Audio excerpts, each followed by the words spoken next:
Selamat siang Bapak Ibu sekalian yang dikasihi oleh Yesus Kristus.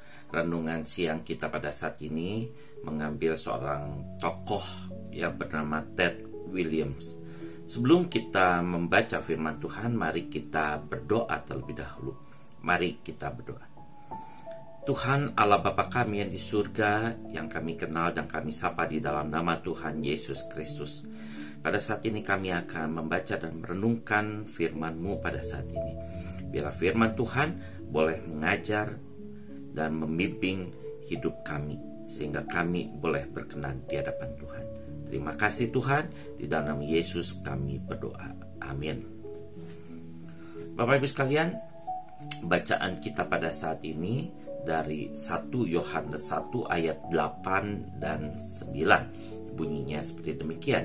Jika kita berkata bahwa kita tidak berdosa, maka kita menipu diri kita sendiri dan kebenaran tidak ada di dalam kita.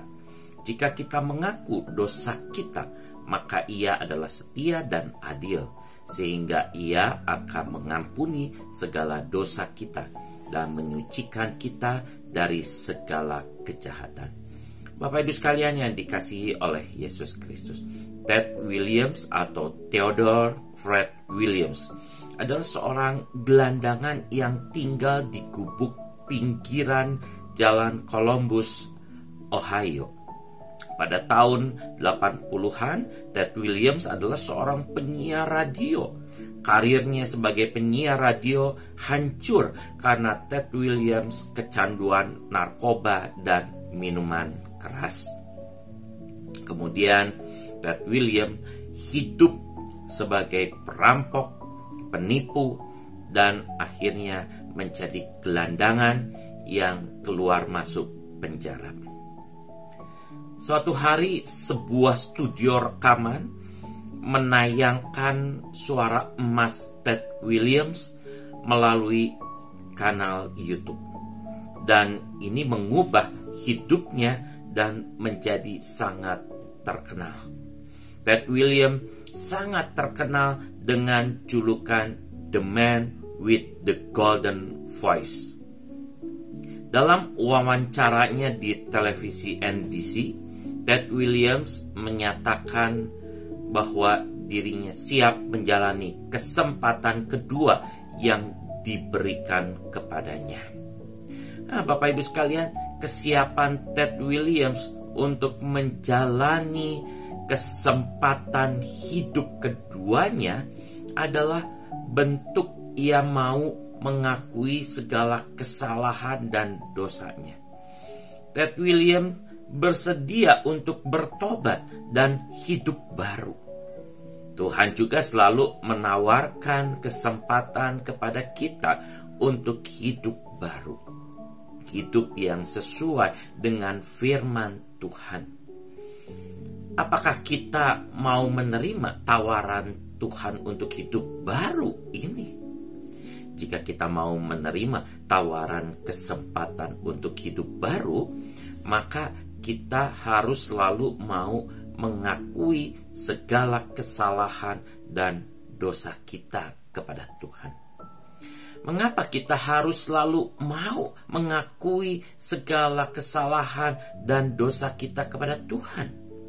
Sebab kita tidak pernah terlepas dari yang namanya kesalahan dan dosa dalam hidup kita sehari-hari. Ini semua terjadi karena kita lemah, banyak kekurangan. Jadi mengakui kesalahan dan dosa menjadi sebuah hal yang perlu selalu kita lakukan. Ketika kita mengakui segala kesalahan dan dosa kita kepada Tuhan, maka Tuhan akan mengampuni segala dosa kita dan menyucikan kita. Bapak Ibu sekalian yang dikasihi oleh Yesus Kristus, banyak orang seringkali tidak mau mengakui segala kesalahan dan dosanya. Mengapa? Karena dosa sering terlihat enak dan nikmat. Benarkah? Ya, benar pada awalnya.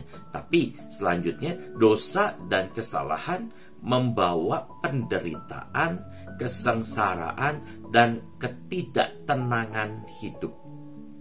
Percayakah Bapak Ibu sekalian?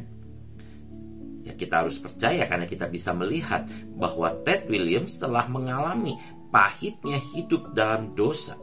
Ini membuat Ted Williams sangat menghargai anugerah kesempatan kedua yang Tuhan berikan kepadanya. Ted Williams memperbaiki hidupnya untuk hidup yang lebih baik dan bermakna. Kemudian Ted Williams mendirikan Ted Williams Project, sebuah organisasi non-profit yang melayani tempat penampungan para gelandangan yang tidak mempunyai rumah tinggal. Nah, Bapak Ibu sekalian, mari kita pakai kesempatan hidup yang Tuhan berikan kepada kita dengan sebaik-baiknya, sehingga kita tidak hidup dalam kesalahan dan dosa, tapi hidup dengan firman Tuhan saja. Hidup adalah kesempatan untuk menjadi berkat bagi banyak orang, bukan untuk berbuat dosa dan kesalahan. Tuhan Yesus memberkati kita semua. Amin.